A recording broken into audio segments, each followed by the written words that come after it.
Hey guys, what's up? Represent717 here, and today I'm going to be doing a review of the Plastic Soldier Company 15mm M4A1 Sherman tank. This is the little Sherman sprue here. This is the reinforcements thing, which it should be noted comes with no instructions. So it's intended like you buy a box and then you either break one or you just want another tank or something. You want replacement parts. You want to add something to it. You get this, because it doesn't come with the instructions. The instructions only come with the box, but yeah. This is the one of the first production models, I think. No, it wasn't. They were all produced at the same time. Almost all Shermans were. I think the last production model was the Firefly. Or was it the Super Sherman? Whatever. It doesn't matter. I know a Sherman's book. No, I don't. I do a little whatever. I should stop talking. Why is this guy so hard to get out of his bag? Oh, it's got the little... Yeah. Okay. I'm good at getting things out of their bags. Anyway, get rid of this. Okay, so here's the little sprue, which is molded in this weird off-white plastic. It's pinkish. It's kind of it's white, but it's got like a hint of red in it. That's strange. You probably can't see the hint of red, but anyway, you got your there tracks here, drive wheels, a little spare bit of a no, that's a jerry can. Sorry, gas can. There is, yeah, a little extra bit of track there, that's what I'm talking about. Your tracks are here, which actually have little bits of tread sag in them, which is nice. You have the bottom of the hull, you have your wheels there, and this is the M4A1, so it's got the cast hull, which also means I'm gonna have to use the 76mm gun down here. So 76, 75, and 105mm guns. It's the same sprue as the other Shermans, which can actually use those because they have the welded hull. The cast hull is specifically for the 76, or you have to use the 76 specifically with the cast hull. 76. There is a welded hull variant. I forget what it is that uses the 76, but whatever. So you have the wide mantlet and the smaller mantlet. You got to use the wide mantlet, obviously.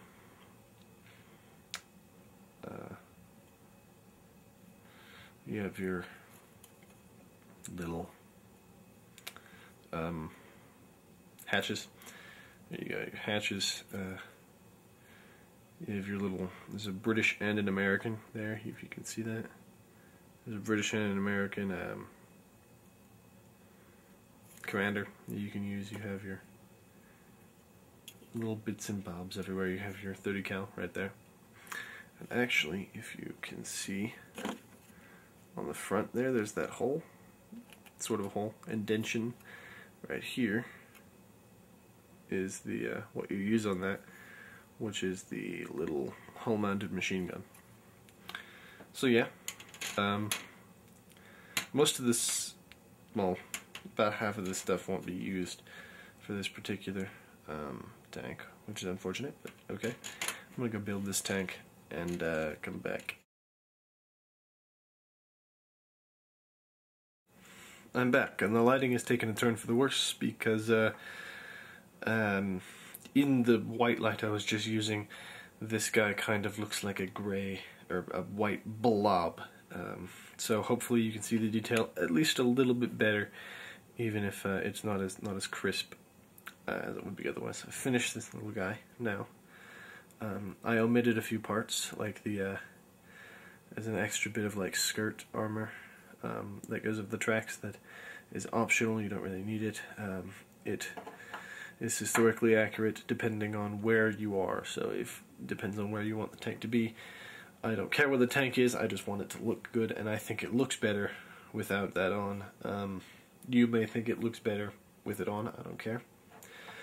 It's personal preference. The detail on this guy is superb. You still can't see it very well, but you see it's got a little hull-mounted machine gun there.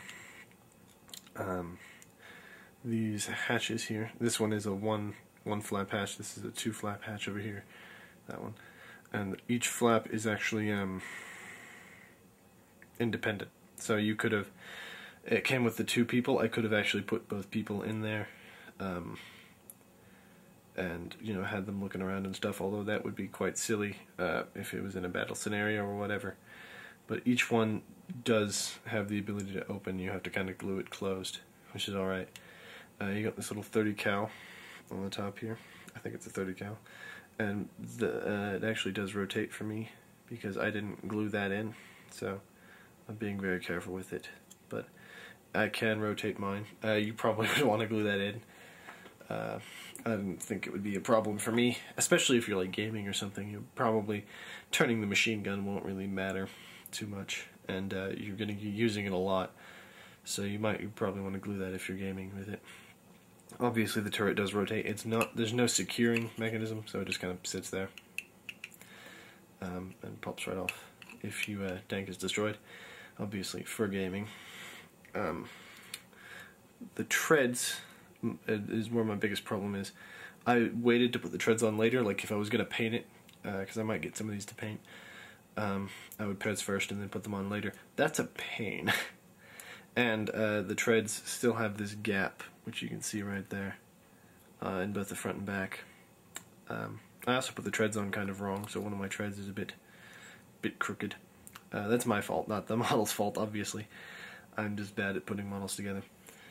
But so you might not want to glue them on later. You might just want to take the hassle of painting the tracks once they're already on, depending on who you are. I mean, I had the added difficulty of not having any instructions because the reinforcement packs don't come with any instructions, so I had to look it up online and try and guess where stuff was supposed to go. Because they don't show you online on the Plastic Soldier Company website. They don't show you a full thing of it, like the instructions, the blowout type instructions. But they do somewhere else online, so you can find that if you really want to. But fortunately, the A1 here is actually one of the easiest ones to build because it doesn't involve something strange with the gun there. So it's really nice. It's got a little stowage in the back here, which I screwed this bit up a little bit, but you probably wouldn't. That's like supposed to hang off the side of the tank, and I didn't do that, so you can kind of see inside of it. There you see it's hollow and made of plastic. But put the little jerry can on it and stuff, and it looks really nice. Obviously, I showed you the whole mounted machine gun earlier. It's just it looks the part. It looks like a Sherman. It looks like a really nice, detailed Sherman. It's fairly cheap. The kit is about £5, $8 American, or so, which is more expensive. It's more expensive to get a single tank per tank than it is to get the box of 5. The box of 5 is about $30, which you might notice as not being 8 times 5. 8 times 5 is $40, so you get like basically a tank for free when you get the big box. Or you can say that this is just marked up. I'm still fine with it. It's still cheaper than a Battlefront tank, which charges like $10 to $15 for a tank, a single tank. And of course there are a bunch of other companies that make Shermans, because Shermans are really, really popular little vehicles. Don't know the prices of any of those, didn't look them up. Plastic Soldier Company had all I needed. So yeah, quick little size comparison. Here is the T26 in the same scale, 15mm, 1 in 100. This is the Zvezda model. Yeah. And we have a little Risk piece right here. The Risk guy, who, like I say before, may almost be in the same scale as them. And then, just because I can, we have a 1 in 32 scale King Tiger. So yeah, those are your size comparisons. I mean, overall, it's a great kit to have. I quite enjoyed making it, even though I'm not too good at making it. Um, it was really nice to put together. Really went together really well. With the instructions, it would have gone together better. So that's my only complaint. It's my complaint with a lot of things, is they're not adequately instructed. But I mean, you can probably figure it out if you know some things about World War II tanks. Yeah, I quite like this guy. I don't really like the